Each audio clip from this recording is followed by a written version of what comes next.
Good afternoon. I am so excited to be here. It is such an honor and a privilege for me to be here with all of you today. I would like to thank my mentors, Kane and Alessia, and the Industry Rockstar team. Can we all give them a round of applause? They've been so awesome. I just want to thank you. I've learned so much from them this past year, especially on speaking on stage. Now, I'm a singer, but speaking on stage is a completely different thing, and it's not actually something I'm very strong at, but I've learned so much from them, so I'm very grateful. I'm a voice coach, so I work with people on the mechanics of their voice, their vocal technique. I once had a student who I worked with for many years. We'll call her Maria. Maria is the youngest of 6 siblings who are all much older than she is. She's a mother of 3 grown children whose needs she always put before her own. And at the time, she was married to an incredibly overbearing man who gave her very little say in any of their affairs. Now, when she first came for singing lessons, she always loved music, but when she was younger, she had never had a chance to explore this interest of hers. So given these characteristics, what would you say was the single most prominent vocal concern that she had when she first came? Volume. Thank you. Absolutely. For the first 3 months, I literally could not hear her. In fact, the sound of her own voice amplified in a microphone just completely terrified her. And then there's Tina. Tina is a highly successful financial advisor at one of the world's largest banks. She went to an Ivy League university.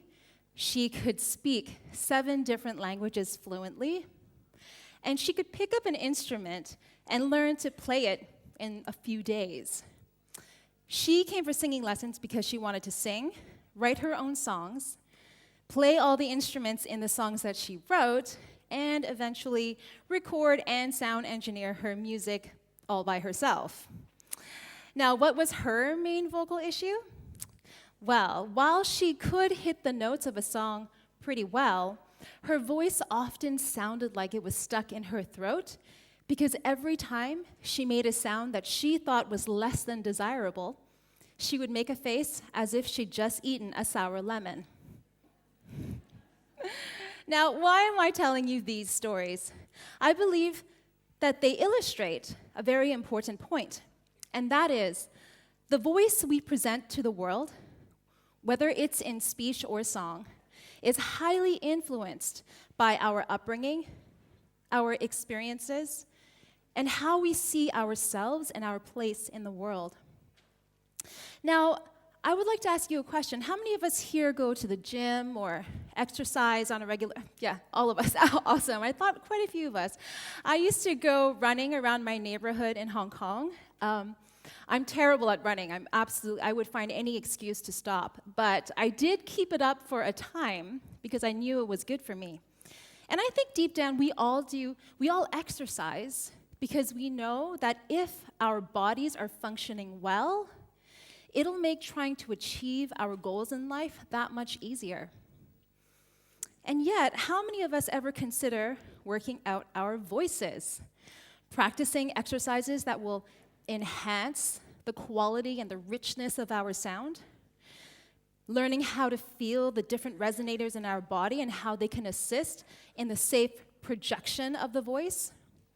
Learning how to manage our breath so that our sound can travel out more fluidly and efficiently. The truth is, if we want to make a bigger impact, which I believe all of us are here to do, then we need our voices to function just as well as we need our bodies to. Now, I'm going to have to make a little confession here. When I first found out that I was going to have this incredible opportunity to be here with all of you today, one of the first thoughts I had was, what am I going to wear? Right? I think it's natural for us to consider our appearance and what we're going to say when we know we have to be in front of an audience or give an interview, for example. It's not instinctive, however, to consider how we want our voices to sound and come across to the people we're speaking to. And I'm not just talking about our choice of words either. Are there any parents in the room? Oh, awesome. Thank you, thank you. I am a mother of 2, and my oldest is 5 and my youngest is 3.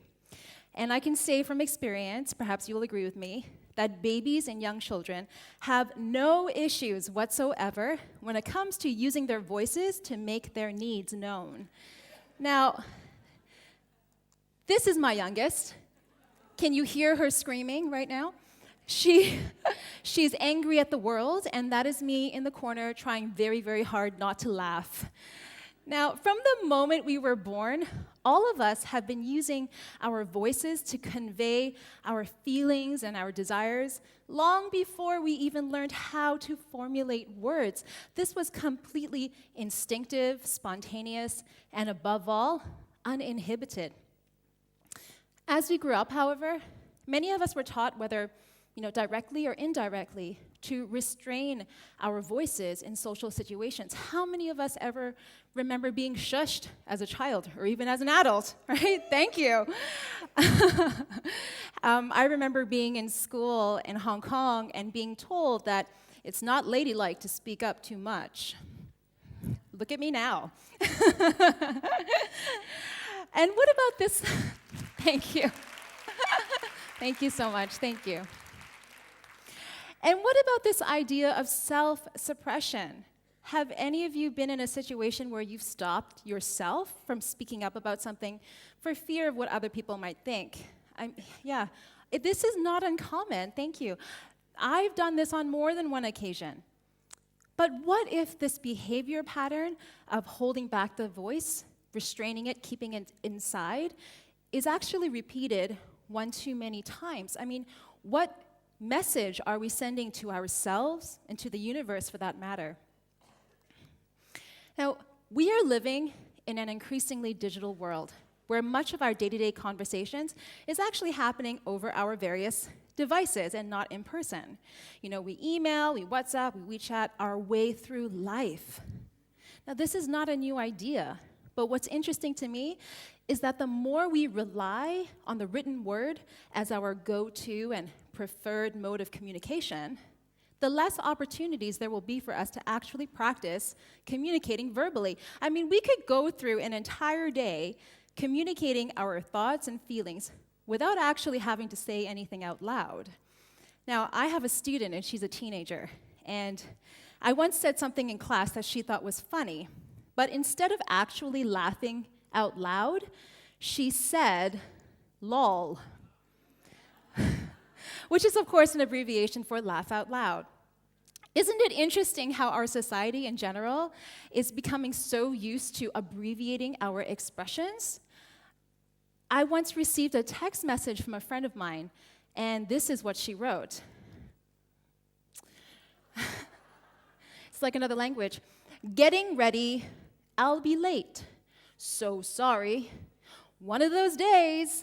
Shoot me now. Laugh out loud."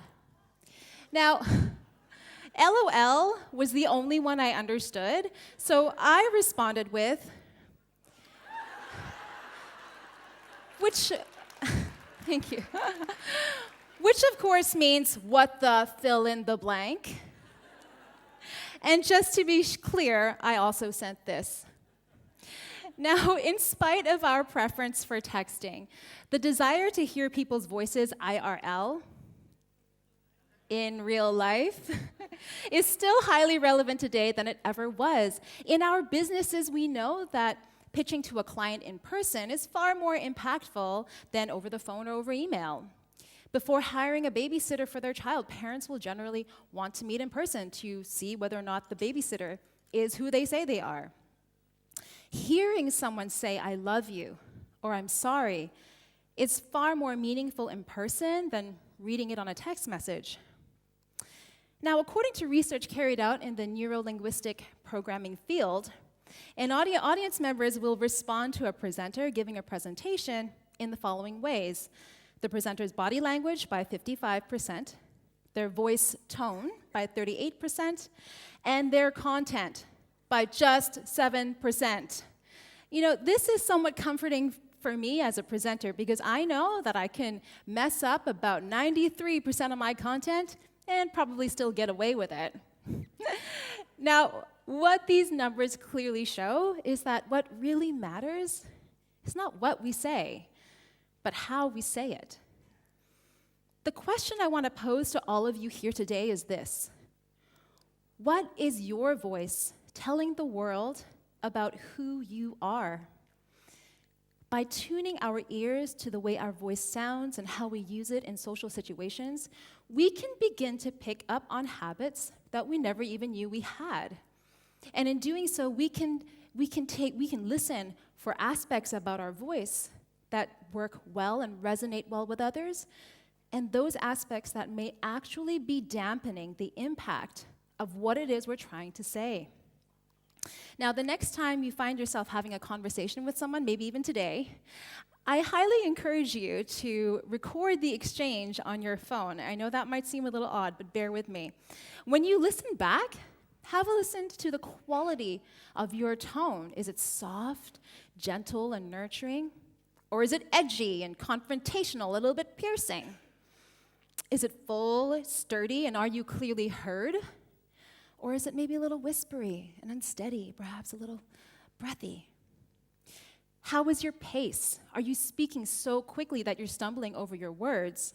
Or are you allowing for pauses? And what about your pitch?